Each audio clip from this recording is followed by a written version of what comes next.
ఈసారి కూడా వర్షం పడకపోతే పంట పండించలేం తండ్రి. అయ్యో భగవంతుడా, దేశం కడుపు తీసే మాకే ఇన్ని కష్టాలు ఇస్తున్నావే, ఏం పాపం చేశానయ్యా? మన ఊపిరి ఉండే వరకు మనకెన్ని కష్టాలు వచ్చినా కానీ మన ప్రయత్నం మాత్రం వదలకూడదు. ఇన్ని కష్టాలు భరిస్తూ నేను బ్రతకలేం తండ్రి. దీనికి నాకు చావే దిక్కు. ఇలా ప్రతి రైతు చావే దిక్కుకుంటూ ముందుకు ఉంటే దేశానికి అన్నం పెట్టేవాడు ఎవరితో మిగలడయ్యా?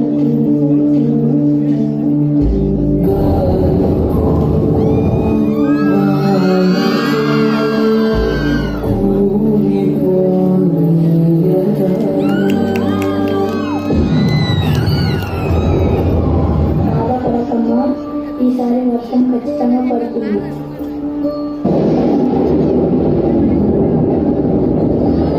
కష్టపడుతున్నారు కదమ్మా, మీరు కూడా ఒక సైనికుని దేశం కోసం పోరాడతారమ్మా.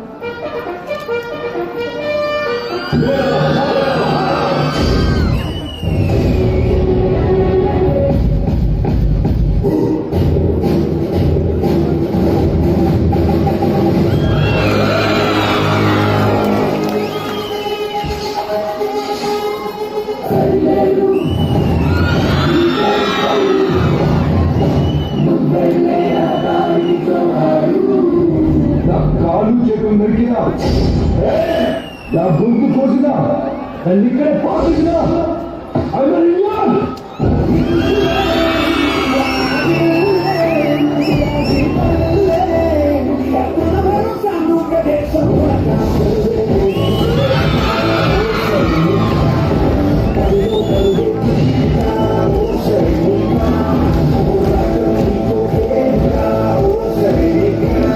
కెప్టెన్, ఎదురు నుండి మీకు ఆర్డర్స్ వచ్చాయి. వెంటనే మీరు బాడీ ఫీల్డ్కి రావాలి.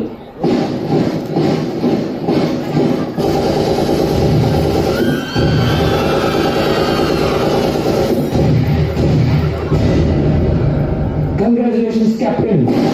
మన మన పంట పండిందమ్మా.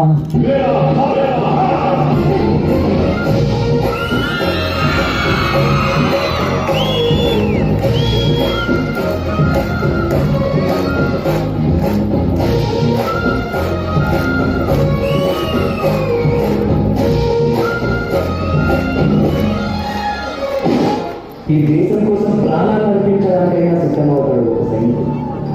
అదే దేశం కోసం ఒక రైతు తన పస్తులున్నా కూడా దేశం కడుపు నింపడానికి ప్రయత్నిస్తాడు. వీరిద్దరి కోసం మనం ఒక భారతీయ పౌరుడిగా శిరస్సు గురించి నమస్కరించాలి. అదే ఒక కర్తవ్యంగా భావించాలి.